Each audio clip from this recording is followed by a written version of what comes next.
નમસ્કાર મિત્રો, આપ સાંભળી રહ્યા છો Shri Sharada school news podcast, જ્યાં જ્ઞાન, પ્રેરણા અને સંસ્કારનો સંગમ થાય છે. હું છું આપનો વક્તા પરેશ જાની અને આજે આપણે વાત કરીશું ભારતના મહાન કવિ, દાર્શનિક અને વિશ્વવિખ્યાત સાહિત્યકાર ગુરુદેવ રવિન્દ્રનાથ ટાગોરના જીવન અને કાર્ય વિશે. રવિન્દ્રનાથ ટાગોરનો જન્મ 7મી મે 1861ના રોજ કોલકાતા ખાતે થયો હતો. બાળપણથી તેઓ ખૂબ પ્રતિભાશાળી હતા અને કલા, સંગીત અને સાહિત્યમાં તેમનો ખાસ રસ હતો. તેમણે પરંપરાગત શિક્ષણ કરતાં સ્વ-અભ્યાસ અને અનુભવને વધુ મહત્ત્વ આપ્યું.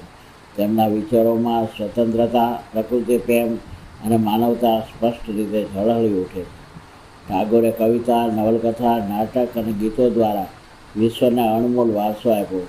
તેમનો પ્રસિદ્ધ કાવ્ય સંગ્રહ ગીતાંજલિ છે, જેના માટે તેમને 1913માં નોબેલ પુરસ્કાર મળ્યો, જે ભારત માટે ગૌરવની ક્ષણ હતી. તેમણે ભારતનું રાષ્ટ્રગીત જન ગણ મન પણ રચ્યું, જે આજે દરેક ભારતીયના હૃદયમાં વસે છે. ટાગોર માત્ર સાહિત્યકાર જ નહોતા, પરંતુ એક મહાન શિક્ષણવિદ પણ હતા. તેમણે વિશ્વ ભારતી યુનિવર્સિટી, શાંતિ નિકેતનની સ્થાપના કરી, જ્યાં શિક્ષણને પ્રકૃતિ સાથે જોડી આપવાની અનોખી પદ્ધતિ આપવામાં આવી. જ્યારે જલિયાવાલા બાગ માસકેર થયું ત્યારે ટાગોરે બ્રિટિશ સરકારનો નાઇટહુડ ખિતાબ પરત કરી દીધો, જે તેમની દેશભક્તિનો જીવન દાખલો છે. મિત્રો, રવિન્દ્રનાથ ટાગોરનું જીવન આપણને શીખવે છે કે સાચી શિક્ષા જીવનમાંથી મળે છે. માનવતા અને પ્રેમ સૌથી મોટું ધન છે અને સર્જનાત્મકતા દ્વારા વિશ્વને બદલાવી શકાય છે. રવિન્દ્રનાથ ટાગોરે જે આપણને મહત્ત્વની ભેટો આપી છે તે છે શાંતિ નિકેતન અને રવિન્દ્ર સંગીત. શાંતિ નિકેતન એ ગુરુદેવના ટાગોરના વિચારો પ્રમાણેની શિક્ષણ આપતી વ્યવસ્થા છે, જ્યાં પ્રકૃતિ સાથે શિક્ષણને જોડી આપવામાં આવ્યું છે.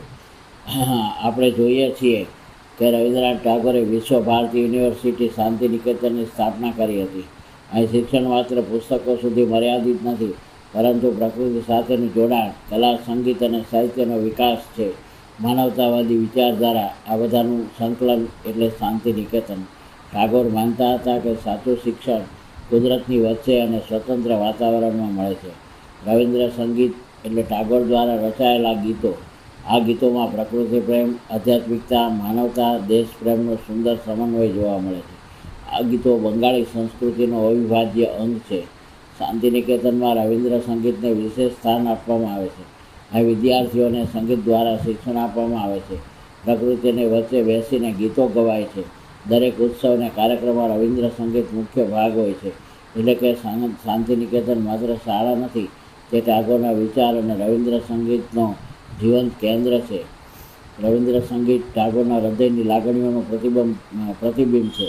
તેમની જીવન દ્રષ્ટિ, વિચારધારા અને અનુભવો આ ગીતોમાં પ્રગટ થાય છે. જન ગણ મન પણ તેમની જ રચના છે, જે રવિન્દ્ર સંગીતનો એક ભાગ છે. ટૂંકમાં કહીએ તો ગુરુદેવ ટાગોરે આપણને જે શિક્ષણ આપ્યું છે અને એમના ઉદાત્ત અને ઉમદા વિચારો આપ્યા છે, એના થકી આપણો દેશ સાહિત્યની રીતે, સંગીતની રીતે અને શિક્ષણની રીતે ખૂબ જ સમૃદ્ધ બન્યો છે. આપણું સદભાગ્ય છે કે આપણને ગુરુદેવ રવિન્દ્રનાથ ટાગોર મળ્યા. તો આપણે એમના વિચારોને જીવનમાં ઉતારી એક સારા સમાજની રચના કરીએ. આ સાથે ફરી મળીશું એક નવા વિષય સાથે. અસ્તુ.